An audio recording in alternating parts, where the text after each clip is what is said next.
Welcome to Fan for Racing Radio. I'm Fan for Racing Sharon, and joining me today is Sal Segala. Welcome to the show, Sal.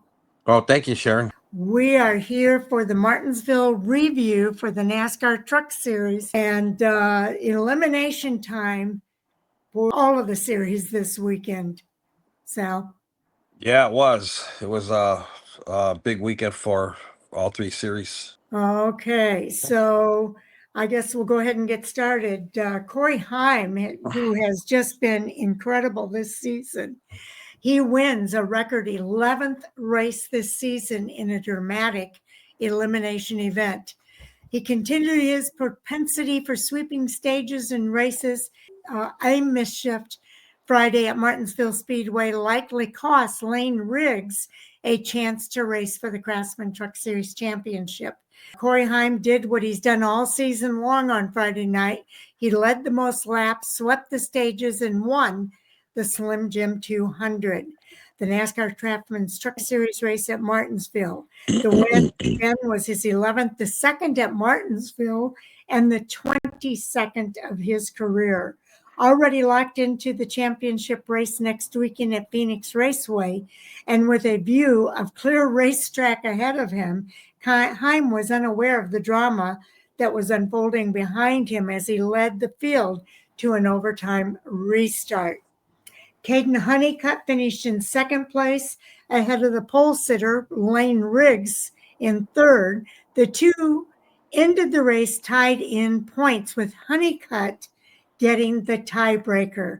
And we've talked about it all year long, how important that 1 point is. Ty Majeski, last year's champion, radioed to his crew under the last caution on lap 196 that he feared a flat tire due to contact with the wall. He stayed on track and pulled out of a 7th place finish, securing a shot at defending his championship next week. Tyler Ankrum had a quiet night. He finished 9th, filling out the 4th playoff spot. Brent Cruz led 53 laps and finished 4th. Corey LaJoy was 5th. Chandler Smith finished 6th. Tanner Gray was 8th. And Brendan Queen closed out the top 10. There were 10 lead changes among 6 drivers and 11 cautions for 75 yellow flag laps. The average speed of the race was 58.34 miles per hour. The fastest lap bonus went to the number 34 on lap 5 at 20.004. And I believe the 34 is Lane Riggs. The race lasted 1 hour, 49 minutes, and 49 seconds. And the margin of victory was 0.451 seconds. So it was a close one. Your thoughts here about the top 10 finishers and playoff drivers in the Truck Series, Sal? Yeah, congrats to Corey Heim on another win. Caden Honeycutt getting that 2nd place finish. Felt bad for Lane Riggs with what happened with him, but I mean, he had all season to make up all those points that he missed out from making the chase. 1 point would have made the difference. Yeah. And it usually always happens like that. So, I mean, you got to feel bad for the guy. Exactly. You're exactly right, Sal. Only 4 drivers can make it. Anybody else you want to call out here? Nah, that's really it. So far, one more race left. May the best driver win. There were some drivers that, there were quite a few drivers that were not playoff drivers in the top 10.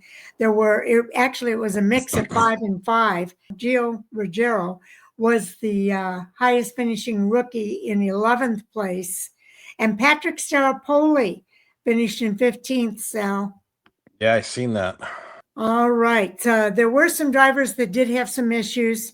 Raja Karuth had an accident that took him out of the race on lap 72. He's one of the playoff drivers. Daniel Hemrick, another playoff driver, had an engine problem that took him out of the race on lap 163. Otherwise, Clayton Green had an electrical issue right at the beginning of the race that prevented him from racing.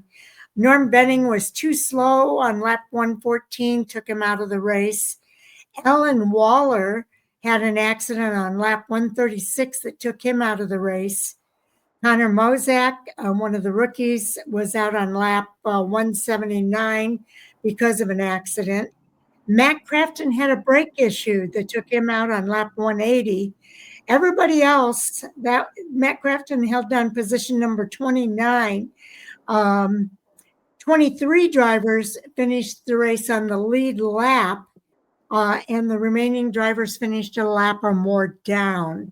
So quite a day or night, I should say, for the Truck Series. But some standouts, and Caden Honey got the job done for Halmar Friesen.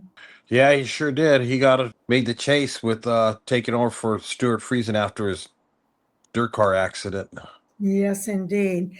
The playoff drivers that didn't make it: Grant Infinger, Daniel Hemrick, Raja Caruth. Lane Riggs. Oh, Lane Riggs, yes, of course. Okay, let's go ahead and cover the points report, Sal. All right. As far as the points, the reset is, of course, we already know Corey Heim leading, Ty Majeski in second, Tyler Ankrum in third, and Caden Honeycutt in fourth. So everybody's reset to the same amount of points, and the highest driver, the driver that finishes the highest at the end of the race, is going to be our 2025 Craftsman Truck Series champion. Yep, it all comes down to Phoenix. Do watch for more. Sal and I are going to review all three races that race this weekend: the Truck Series, the Xfinity, and the Cup Series, all elimination races. And then we'll get into, or actually later on tonight at 10 o'clock p.m. Eastern time is our Hot Topic Sound Off session with Chris and Jay, and we'll talk about all the hottest topics from the weekend of racing. And then later on this week, Jay and I will get together and do the previews. It'll be our last preview show before the racing is over, and then we're done for this season. We'll probably do some maybe interviews during the off season, but for the most part, there won't be any more previews and reviews until February when we come back to Daytona. So we'll look for that. And then Friday, I'm hoping that Taz is going to be available to help us with the fantasy report. This past Friday, Eric Johnson Jr., the ARCA West Series driver, who's currently fifth in the points, helped with the fantasy report, and that worked out real nice. And then we'll be back again on Monday, Sal, for our final review shows. Yeah, it's going to be exciting. Got an exciting week coming up. Yes, we do. All right. Thank you, everybody, for tuning in. We appreciate you, and hope you'll continue to tune in and leave your comments. We had a few more people leaving comments this week, so we'll look forward to hearing from you. Sal, anything you want to say? Yeah, thanks everybody for listening, and we'll see you on the next video.